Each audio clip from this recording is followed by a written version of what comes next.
تفسير سورة الشعراء عندنا وني آية مغا آية كما فلان مغاني ورو. أعوذ بالله من الشيطان الرجيم. وأنهم يقولون ما لا يفعلون إلا الذين آمنوا وعملوا الصالحات وذكروا الله كثيرا وانتصروا من بعد ما ظلموا وسيعلم الذين ظلموا أي منقلب ينقلبون. بسم الله الرحمن الرحيم، والصلاة والسلام على نبينا محمد وعلى آله وأصحابه وسلم تسليما كثيرا. سبحانك لا علم لنا إلا ما علمتنا إنك أنت العليم الحكيم. أستغفر الله الذي لا إله إلا هو الحي القيوم وأتوب إليه. اللهم انفعنا بما علمتنا وعلمنا ما ينفعنا وزدنا علما.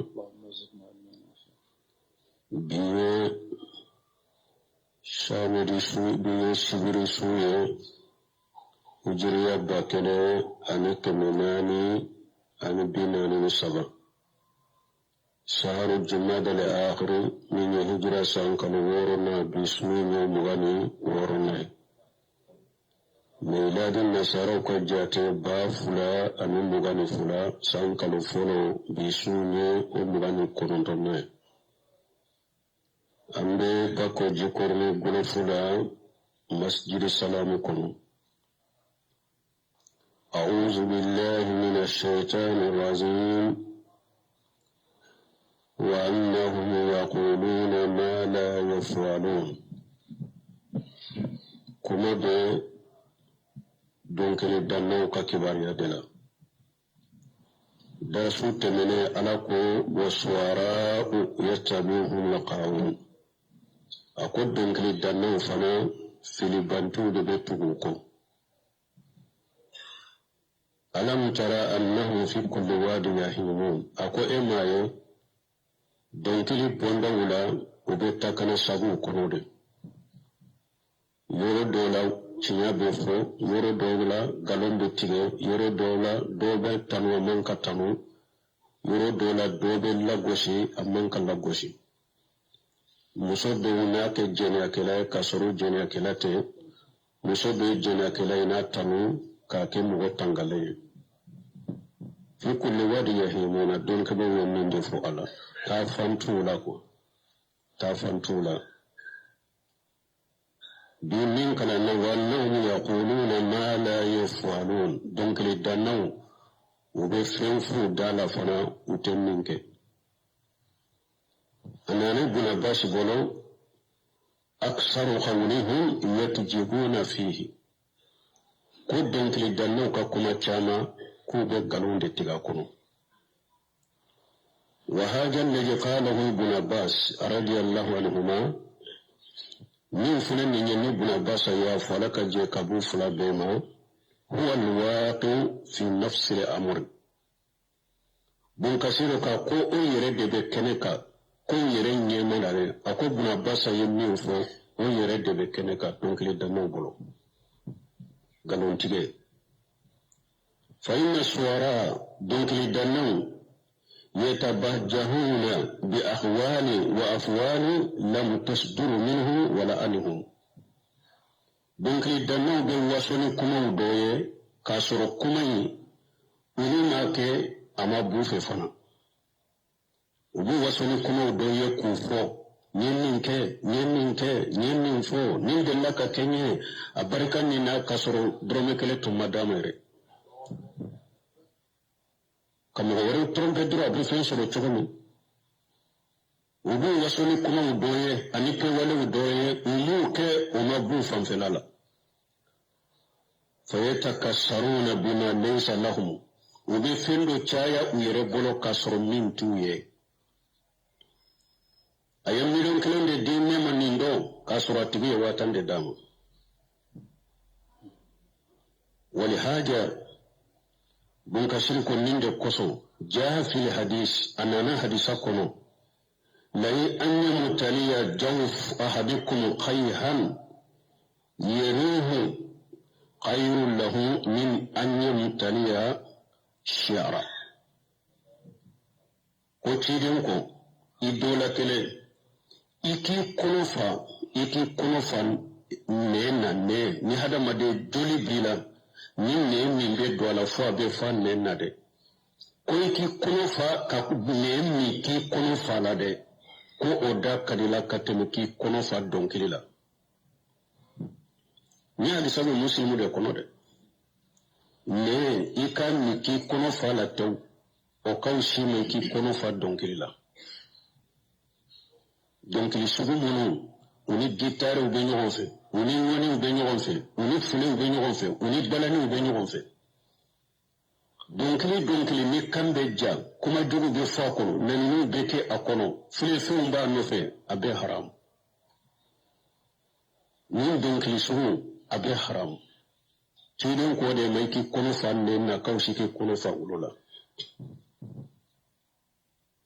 ni mɔgɔ dɔ bɛ sɔrɔ diɲɛ kɔnɔ sisan k'o sugu ladaga ko foyi tɛ donkili la ko a b'i ɲɛnajɛ kɛ ciden ye nin bɛ fɔ a ko latakunanna fi ummati aqwam yastahilluna al-hira wal-harir wal-ma'ajifa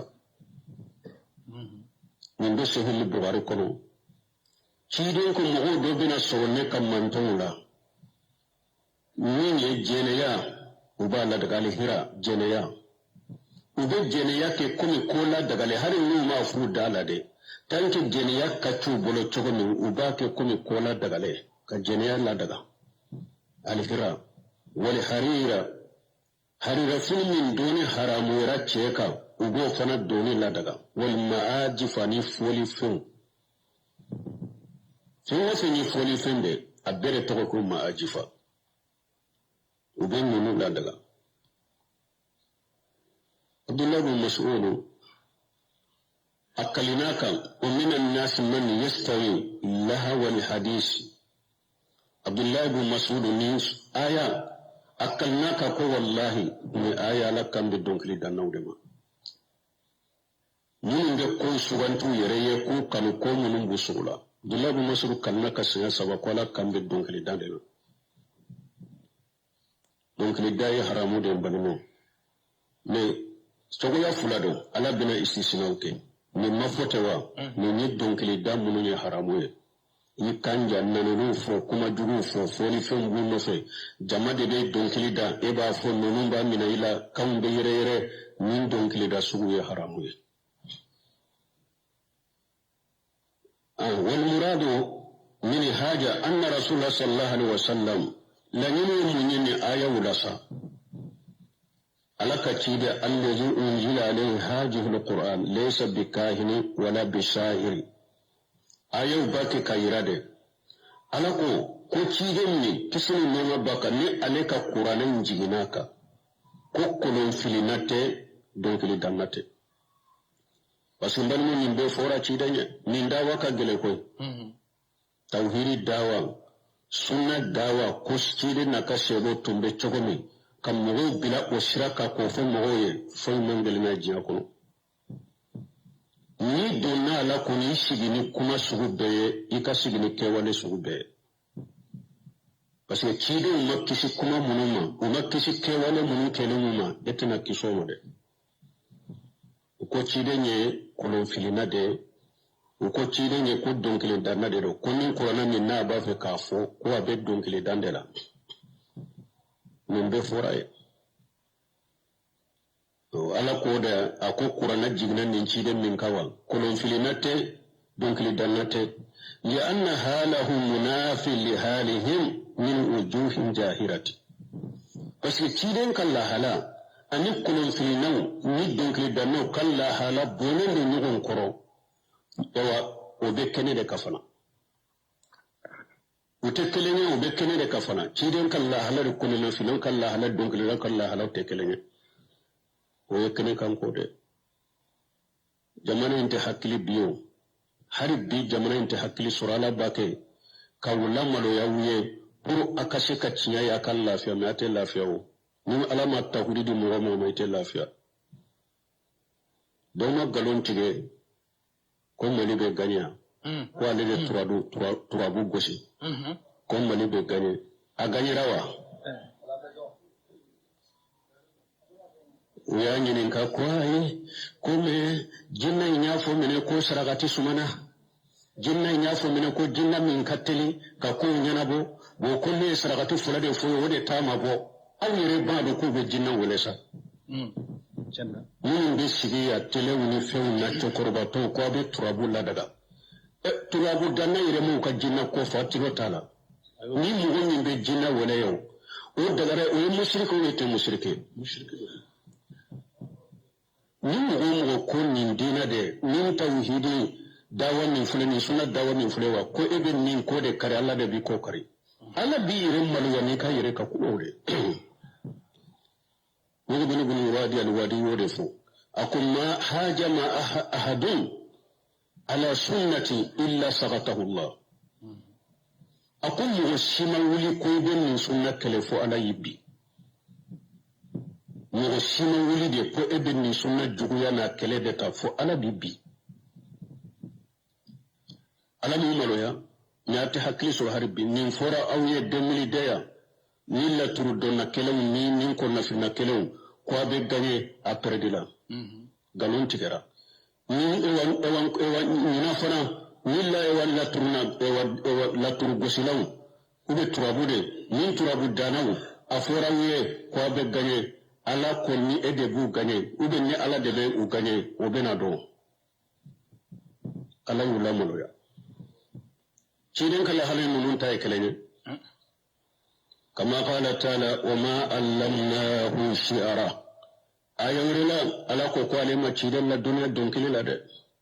وما ينبغي له أني دونكلي دمانك أني دونكلي ما دمك دونكلي دمي قالون تغلا ده دونكلي دمي بمغطنو أبدو تنوي مانك تنو أبدو لغوشي مانك لغوشي پسني ما فينكي آيه أبدو كجنيا كلاي مغطن غلني أبدو أوا جنيا كلاي مغطن غلني تشيدن نوي كلاي cidan no tekelem alama cidan la duniya donkili la na manka in huwa illa zikrun wa qur'anun mubin min be cidan bolo foite fo alaka kusuma ani qur'ana bangale min be cidan bolo qur'ana bangale ngedo wa qala ta'ala lakum ayawre kuno innahu la khawlur rasulin karim alako ni qur'ana yi cidan bele bele bado de kakumai وما هو بقول الشاعر من قرانة الدنكل دنك كماية ولا بقول الكاهن من قرانة كلهم فينا وما هو بقول الشاعر قليلا ما تؤمنون من قرانة الدنكل دنك كماية من نغم بك المؤمن أولى أكدغو ولا بقول الكاهن من قرانة كلهم فينا كماية قليلا ما تذكرون من مغمين بيتاشي أولا كدو دونك لدناك كمتة قراناي كلون فلناك كمتة قراناي تنزيل من رب العالمين قرانا جبناك بودان فين بيتكي على دفي وهكذا قالها هنا من دي قصو على يافو يفنا وإنه لتنزيل رب العالمين قرانا يدان فين بيتكي على وجهي فين دي قراناي نزل به الروح الأمين جبريل من يدنا يا ماي ودي جبريل القرآن على قلبك كابلا اتشيدن بسكونك لتكون من المنذرين طربناك بابا لكلاي باللسان العربي مبين أو قرآن عرب كنجلين ديفنا عرب كنبنغلين إلى أن قال كتفكمنا وما تنزلت به شياطين على الشيطان مجنين القرآن وما ينبغي لهم أمنكو يفنا وما يستطيعون اتشا خرفنا إنهم أنسان لما جنون قرآن بين يرمي ولنو يروك جانيون شيطان ما بولن ويرولا إلى أن قال katafu ala kafo hal una be ko ala man tanazzalu sayatin nkaw kibariya ba shaytani be jigin mugo minna tanazzalu ala kulli afaki athim shaytani be jigin mugo de kan ni yegalon tigala ka kuma wula junubu tolo ka kewale wula yulghuna samwa ni be fendo e wanni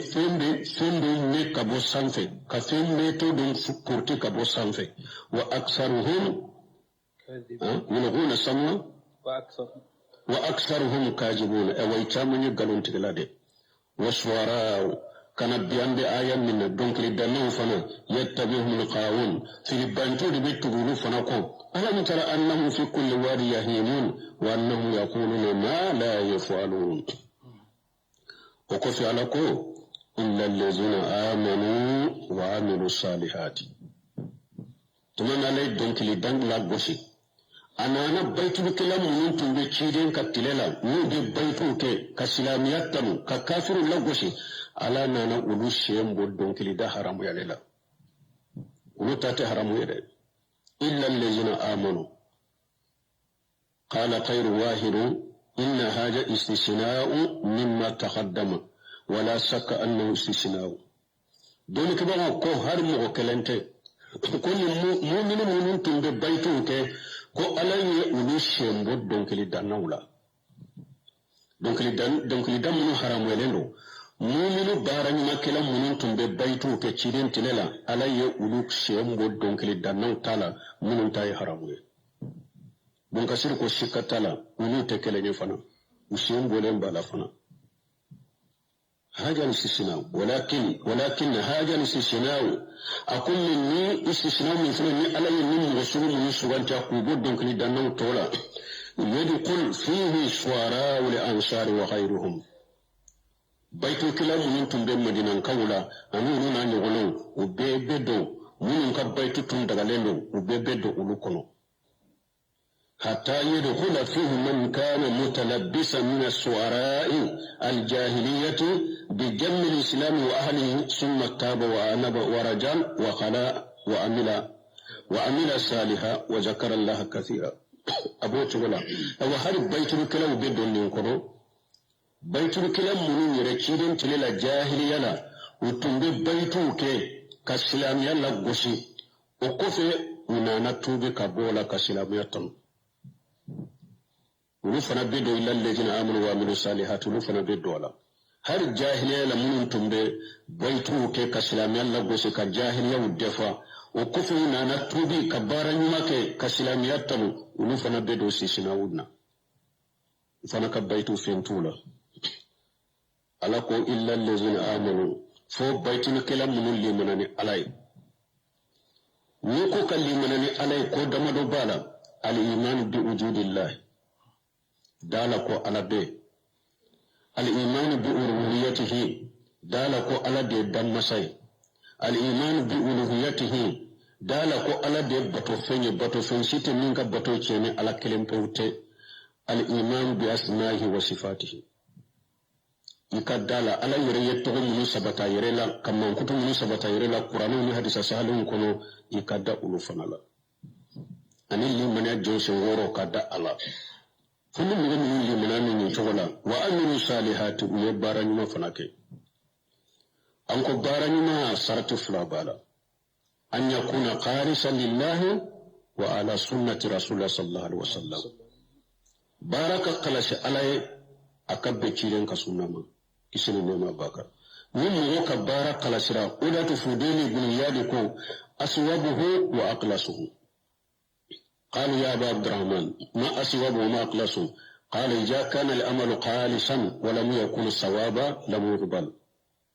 وإذا كان صوابا ولم يكن خالصا لم يقبل حتى يكون خالصا والصواب الخالص أن يكون لله والصواب أن يكون لسنة وكف ديلي بن يارنا وكف عبد الرحمن فا بارا سوا ومن بارا قلسي لهم فنجمعي أقول بارا قلسي علي amma be sababama ala tamina ni bara be na sababama amma khalashi ala tamina ko aka khalashi de aka be sababama ako khalashi munye baraka ke ala kelem tawye ikani ka barake ko ibattanu ni ikani ka barake ko be ka me ikanika barake ni yere jire ikanika ala bara uke ne jiya na fay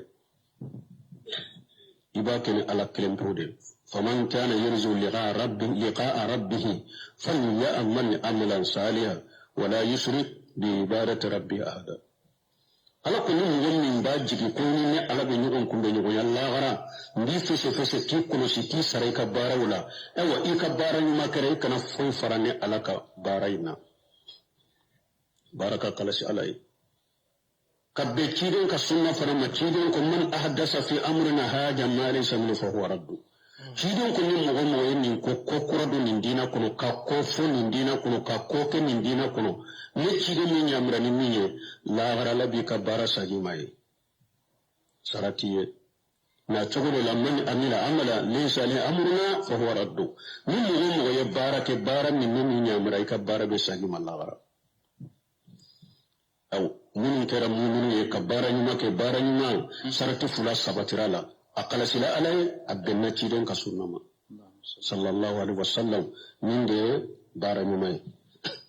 wa ala kullu baytul kilam bashiten nununa abu sufyan ibn haris ibn abdul muntalib kana min asad an-nas adawatan lin-nabi wa huwa ibn ammihi wa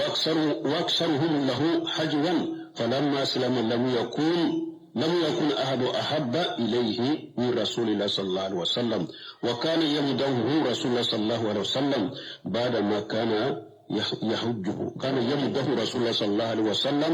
بعدما كان يحجه nan ko ni mu'minu har jahiliya law tumbe tidin juguya la nu be baytuke ka ciden la gosi ni utubira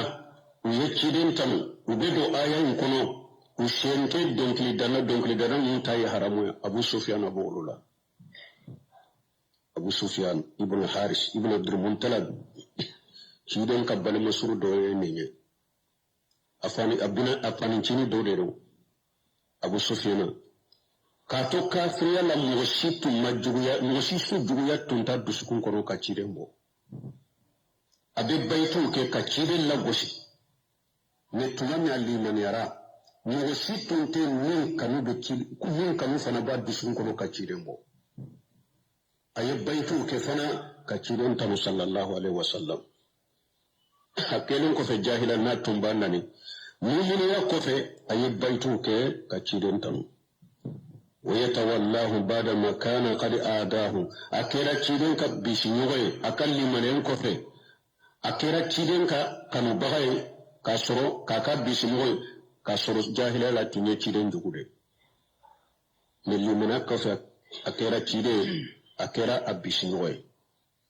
ولهذا قال تعالى إلا الذين آمنوا وعملوا الصالحات ولياتوا ألكم هم غمون لمريرا ويبارن مكة وذكروا الله كثيرا ويألا قصما قصبه قيل معناه ذكروا الله كثيرا في كلامهم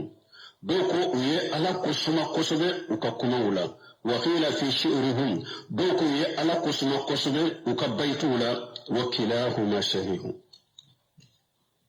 مكفر لما سبق من كسرك من فلا سهلين ni fula bebe ke sababu ye ni to menu bolo aba fashe ka boye uli mananin kofe kabara ni make ye ala kosuma kosobe ka kuma fotawla ka ala kosuma kosobe ka baitula wan tasaru uyu tajiru sara min badi ma julimu ukelen kofe katono o muminu ka baitul kala tumbe nin chodela ni kafiru baytul kila munun be nuru ye baytu dila ka ciden lagoshi ka silanya lagoshi ka munun lagoshi bo ni baytul kila munun be munun fanala ni ya do kafiru baganan ma kan ka dinan lagoshi kan ka ciden lagoshi kan ka qur'an lagoshi o fana be baytu dila ka kafiru lagoshi ka kafiriya lagoshi ka jahiliya lagoshi ode ni ala ko wan tasaru min badi ma julimu kutonyen ko fe kwelen ko fe kutonyo uhu tajiru saruka tonyo baula qala ibn abbas yarudduna lil kuffar alladhina kanu yahujuna bihi almu'minina ubi araduka kafiruka kafiru tumbe baytu min dila kam mu'minu lagwasi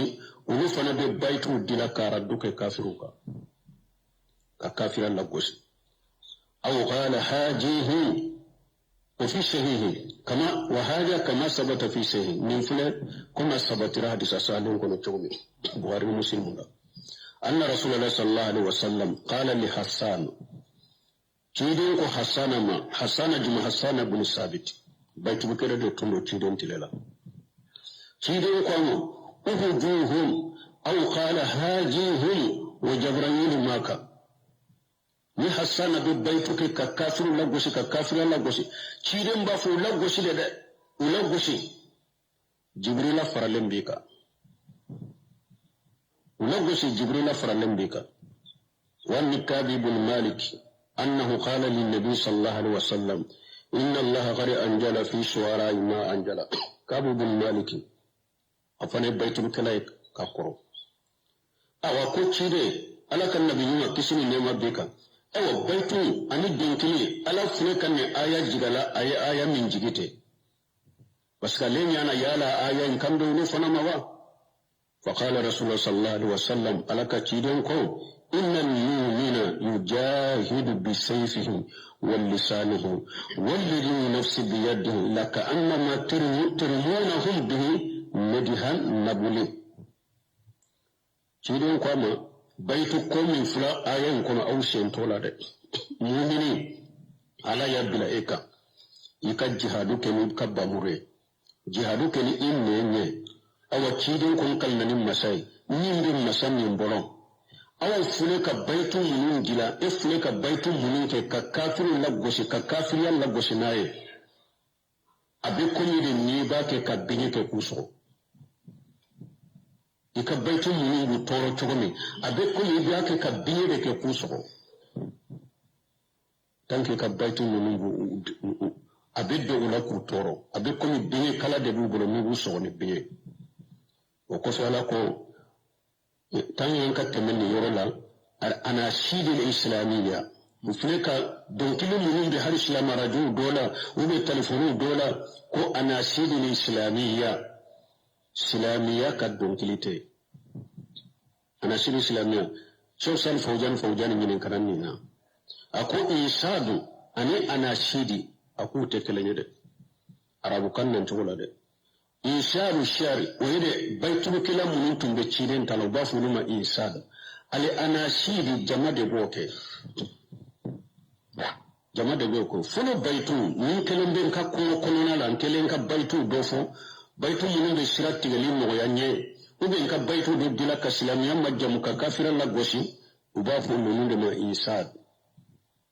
me ana sidi jama ka fu mo fe mo kelen ba fu jama ba minila janko jama mindo ado kamale fonan kawu de ba minawla ado ewa bugotigini fonan kawu de be don kili minala ado gitari ba no fe ado woni ba no fe ado fule ba no fe foli fo ba no fe munun te islamiyya tawye munun te islamiyya tawye de hari ni do den kundu bu bolo konyu bu bolo ubu wala ko jikri dalaw donc li danaw de do koy jikri danaw te de donc li danaw de do hari ni be ala togo de fo ni ci den togo tanke gitari bu no fe fule bu no fe mikoro be da musique bu no fe donc li jikri dalaw te de donc li danaw de do ni ye wori do ala qiyama do la bi ni ngay ka wori la fi haramu yalendo et puis be ala togo mun fo donc li na abdullah bin mas'ud ni kara ko ala ko qur'ana ko wa azkuruni azkurukum ko ala ko yin ko suma baw ko suma ni mo mi ala ko suma la bi ko suma sanfe ko ya mo mo be donkili dadu o ka donkili dato o be ala togo fo o be ciden togo fo o be salli ciden ka ko be chogodi ako ni ye ala ko fo donkili ko no ala fana bu ko fo ni dangade i donkili dato ibe porti wali ciwni wali muso hijabu irete la sutura le irente beddo kono kari kono no la wali muso mikro be edda kono be dawa ga kimbe ba me ko ebe ala to ka kafu ko be ciden to ka kafu ko dira ko ka donkili be ala ko de mene ayi ala be ala danga kono ala to fo donkili dato ala ba danga ciden to fo ala ba danga ciden salli ba bolo donkili ala ba danga parce que abake katilun ke kinala togode ala togo fo yoro de bala koy fo cogo de b'a la fo yɔrɔ de b'a la adabu de b'a a fɔli la ni e dɔnkɛtɔ e ni mikoro e ni musikiw kare kɔnɔnaw la bedde kɔnɔnaw la k'e b'a kɛ k'ala tɔgɔ fɔ k'e b'a kɛ ka ciden tɔgɔ k'e b'a kɛ ka sali ciden kan a fɔ yɔrɔ tɛ o fɔ yɔrɔ t'o ye dɛ donc hara minnu bɛ arajo la ko nasiri l'islam nasiri silamɛw tɛ dɛ donc kama ko n'a y'a sɔrɔ bayitu dɔ bɛ bayitu dilalen minnu bɛ komi bayitu minnu filɛ bulukaimu ka nuniyaw kɔnɔ ou bien bayitu minnu filɛ nuniyatul qahtani ni ninnu mɔgɔ bɛ sigi ka ninnu n'a ɲɔgɔnna fɔ baasi tɛ ninnu na kɛ mais donc kama ko hari u yɛrɛ kanu lamɛnni ni fɔli kɛ ka caya ka bila kuranna ɲɛ silamɛ ka kuranna ye kalan caya silamɛ ka kuranna de ka lamɛnni caya donc kama ko hari bayitu minnu dagara u ka fɔ u kani sugula ka bɔ kuranna ma u lamɛnni kani sugula ka bɔ kuranna ma fɔli kani sugula ka bɔ kuranna fɛn tɛ kuranna ɲɛ dɛ i ka kuranna kalan de caya i ka kuranna lamɛnni de caya et puis kani sugula ka bɔ ala ka wajibu fana ma hari minnu dagara minnu kɔni fɔli fɛnw b'u nɔfɛ jama b'a fɔ ɲɔgɔn fɛ muso de b'a fɔ musomani b'a fɔ ɲɔgɔn fɛ olu fana tɛ bɛn silamɛ sara la olu ni anasiri de u tɛ insadu ye o kɔfɛ ala ko aya kɔnɔ sayalamu alladhina jalamu ayya munqalabi yanqalibun ala ko mɔgɔw bɛna dɔ dɛ mɔgɔ minnu bɛ u yɛrɛ kun tɔɲɔ ni jurumu ye ani mɔgɔ minnu bɛ ala ka jɔnw tɔɲɔ yomali kiyama dɔw bɛ yɛlɛma ka taa yɔrɔ min u bɛ n'o dɔ kiyama kɛnɛ kan u bɛ n'o taa yɔrɔ dɔ kiyama kɛnɛ kan dɛ a ko nin bɛ komi ni ala ko kuranna kɔnɔ yawma la yanfa'u jalimina ma'ajiratuhum ala ko yomali kiyama dɔn awa tɔɲalikɛlaw n'u ye ujura fɔ kiyama kɛnɛ kan tɛ foyi ɲɛ u ma ye tɔɲalikɛla i bɛ taa yɔrɔ min i taa yɔrɔ de bɛ yiri la i bɛ kuma fɔ ko b'i yɛrɛ ɲini ka ujura ɲini ala mako si tɛ ka ujura la kiyama kɛnɛ kan tɔɲalikɛla n'i b'i yɛrɛ ɲini i yɛrɛ ɲini diɲɛ kɔnɔ yan fɔlɔ sani saya kana i ma i yɛrɛ ɲini dɛ n'i bɛ mɔgɔw tɔɲɔni kumakan dɛ i ka tobi ka bɔ la ka dabila n'i bɛ mɔgɔw tɔɲɔni kɛwale dɛ i ka dabila a kɛ diɲɛ kɔnɔ yan dɛ sinon lahara kɔni n'i sera i bɛ taa yɔrɔ min dɔrɔn de bɛ yiri la ujura fɔ tɛ ɲɛ ye dɛ o de y'a to fi sahihi anna rasulallah sallallahu alaihi wasallam a nana hadisa sahalen kɔnɔ ciden ko kisi ni nɛɛma b'a kan iyakum wa julumin fa inna juluman julumatu yawmal qiyamah nana hadisa sahalen kɔnɔ awa ciden ko baw ma a y'a yɛrɛ kɔlɔsi tɔɲɔli ɲɛ dɛ a k'a dɔn tɔɲɔli ye dibi caman de a tigi ka kiyama kɛnɛ kan a y'a yɛrɛ kɔlɔsi tɔɲɔli ma tɔɲɔli ye dibi caman de a tigi kan min ye bonkasiri bɛ asiru dɔ naati nin t'o dɔn mais ahamada sakiri ka mukhtasar a b'o kɔnɔ an ba aishatu a ko tuma nale fa bɛ fatuli nana bakari sidiki ma ko a y'a ka wasi a kan sɛbɛn sataru fila bɛ fɔ cogo min bamanankan na han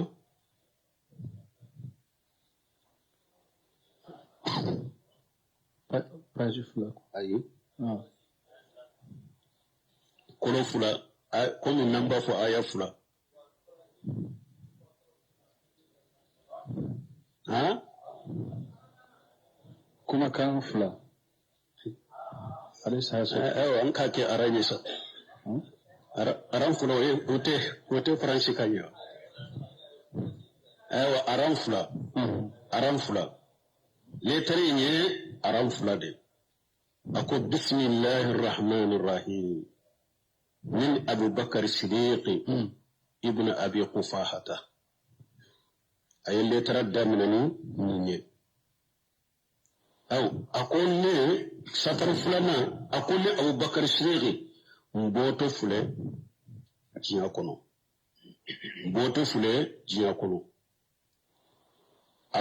an b'a se a bɛ bɔ diɲɛ kɔnɔ don min abubakar bɛ bɔ diɲɛ kɔnɔ don min kafiri b'a kɛ ka limaniya ka don diinɛ kɔnɔ fajiri b'a kɛ k'a ka fajiriya dabila nkalontigɛla b'a fɛ k'a ka nkalon dabila k'a kɛ tiɲɛtigi ye kan ka ye jɔyɔrɔ min kɛ diinɛ la awa komboto fule jiya kono aw ne ka washaka awiye ni fatula ni mo min bilan nola aka sigin nola khalifa yala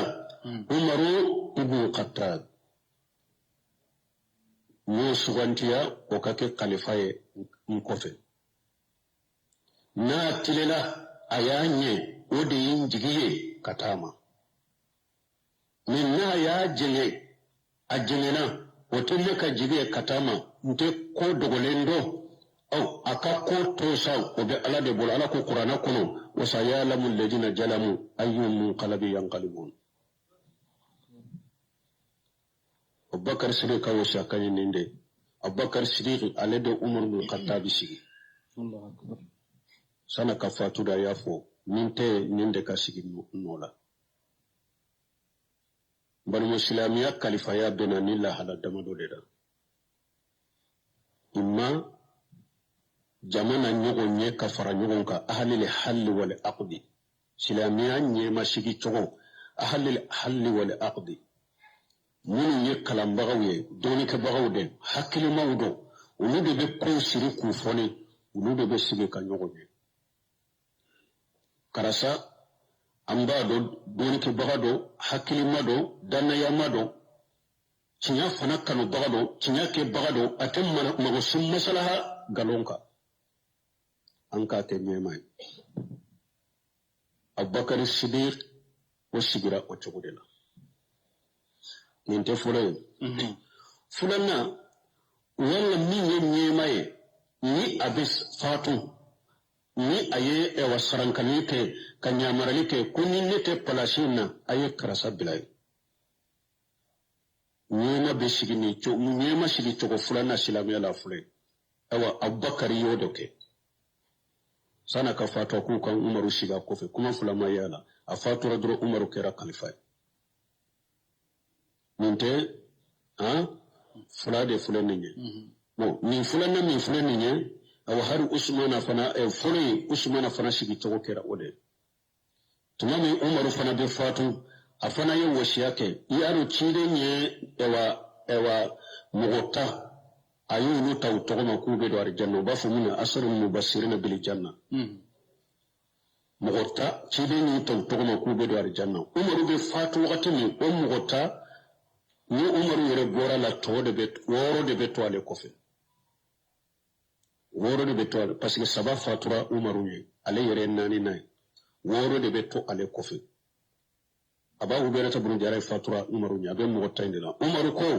akoni abu uberata bunu jarahi tumbe balola nebo ode ke khalifa in kofe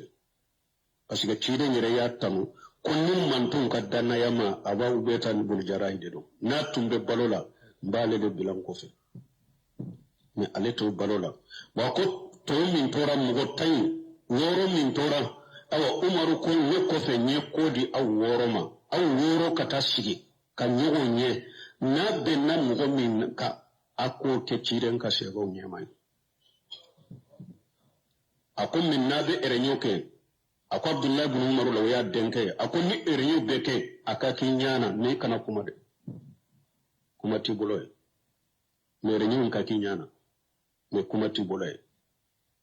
o umugo woro de tara sigi ko ka hakino fale ni nyogonche fo woro be tara be Usmana ka uyata na tege anyi ke khalifa what Usmana sigira min chokola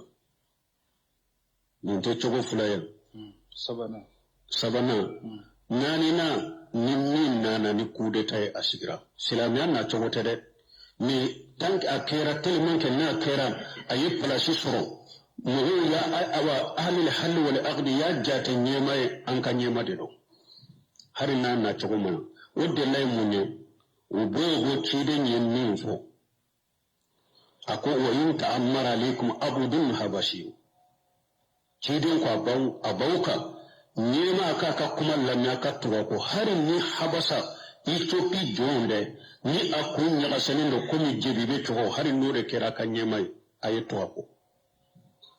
silamo kunna an bin lafiya la an be jon sugandi ka kenye maiwa abada silamiya jon haqiqa yere ni an ban sagola an be jon suganti kan mo to ko kenye man kawa mu kunniya ye cire ne jon kan nyema ya fo abese kan nan ni force ye ni jon ni bamurta ka keleke ka palasi soro min ko abi bo ko fe abi faga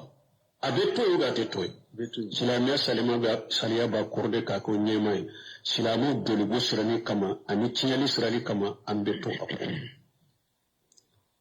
awa salafu tilela sebo tilela o nyona kera banu umeya nunu tilela o kure tasugu kera dobe wuli dro ka to ngon faga dro ka boya be sigi silamu to be to ako fe sebo tumbula salafu to tumbula o dia taro anyana akida kitabula imam nanna wo bado ka akida kitabula mamuru wa bafa abu ado akida kitabula abe akida bonda kono ni nyema nana hari na albafu nube fa kudeta de mako ali inqilab hari na atara fama faka ka boyele ka sibitanka ye palasi soro ansen ali sunno jama'a jinane bana kan nyema ambe to ako so silamiya kan nyema ya dena min chogo fula de la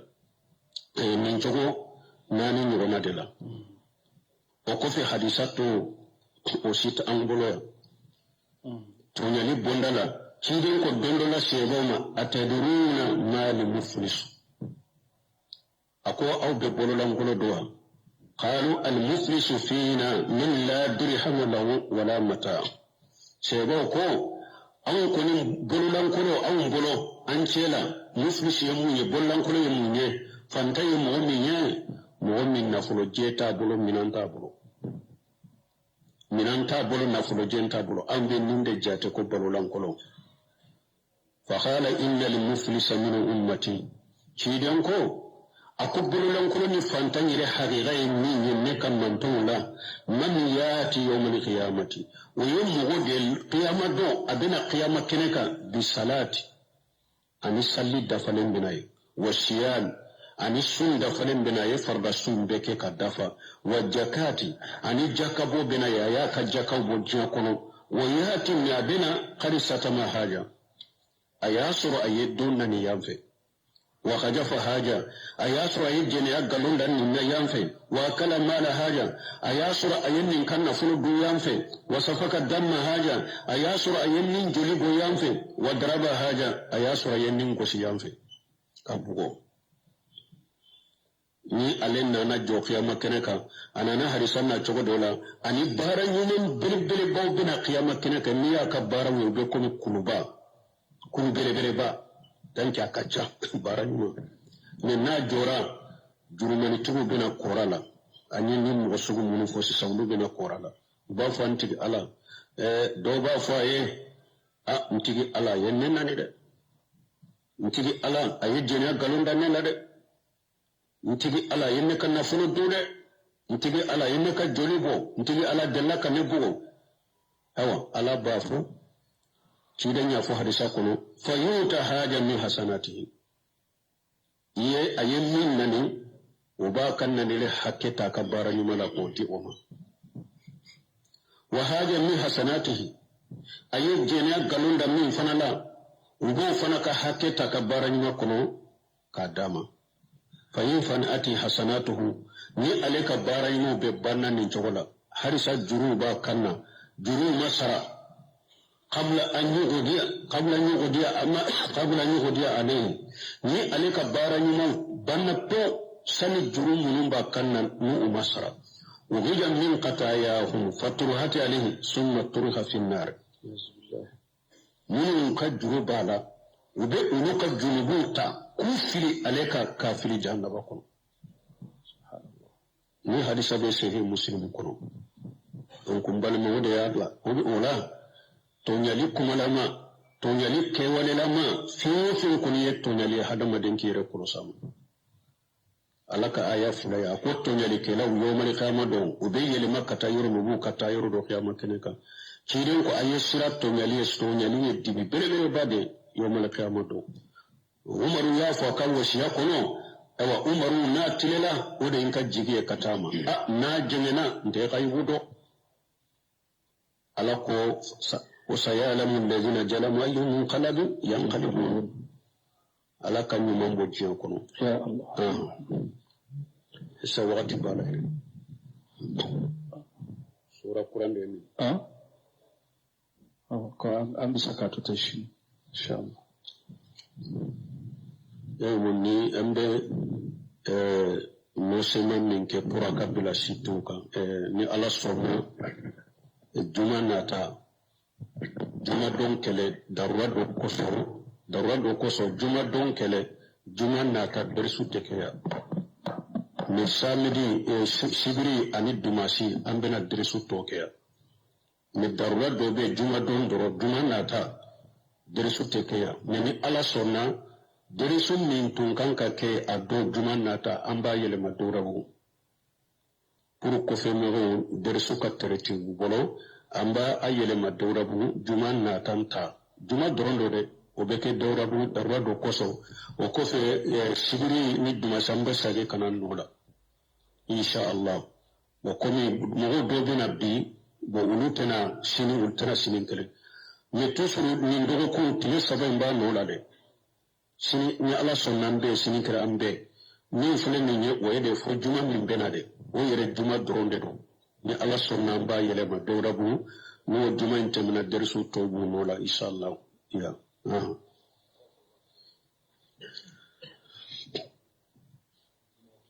تفسير سورة الشعراء عندنا وني آية مغا آية كمفلان مغان ورو أعوذ بالله من الشيطان الرجيم وأنهم يقولون ما لا يفعلون إلا الذين آمنوا وعملوا الصالحات وذكروا الله كثيرا وانتصروا من بعد ما ظلموا وسيعلم الذين ظلموا أي منقلب ينقلبون. بسم الله الرحمن الرحيم والصلاة والسلام على نبينا محمد وعلى آله وأصحابه وسلم تسليما كثيرا.